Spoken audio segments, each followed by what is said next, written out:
আল্লাহ সুবহানাহু ওয়া তাআলা যে সময় কোন বলে আসেনি আমার বন্দাকে আমার ডাকার লোক, এই সময় আমরা খান থাকি, এই সময় আমরা ঘুমো থাকি।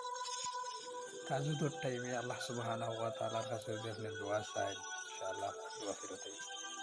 এই সময় আল্লাহ সুবহানাহু ওয়া তাআলা আসমান ঘুরে আইন, বন্দারে ডাকেন, আমার বন্দা আসেনি কেউ আমার ডাকার লোক। তো আমরা দোয়া কবুল করানির লোকের সঠিক টাইম লাগবো। আকামত আজানোর মাঝখানো দোয়া কবুল, আজান আর আকামতর মাঝখানো যে সময়টা হয়, এই সময় আপনি যদি দোয়া করেন তাহলে আপনার দোয়া কবুল। আর ফরজ নামাজ আছে, ফরজ নামাজের পরে আপনার তসবি যেটা আছে, আয়াতুল কুরসি যেটা আছে, ওটা যদি পড়িয়া তসবি যেগুলো আছে আপনি একলা একলা যদি দোয়া করেন, ইনশাআল্লাহ এই সময় আপনার দোয়া কবুল হইবার। ফরজ নামাজের পরে ইজতেমাই দোয়া নাই, একলা আপনার দিলের খবর মেসাবি কইতে পারতা নাই, আপনি নিজে কইতে পারবার আল্লাহর কাছে।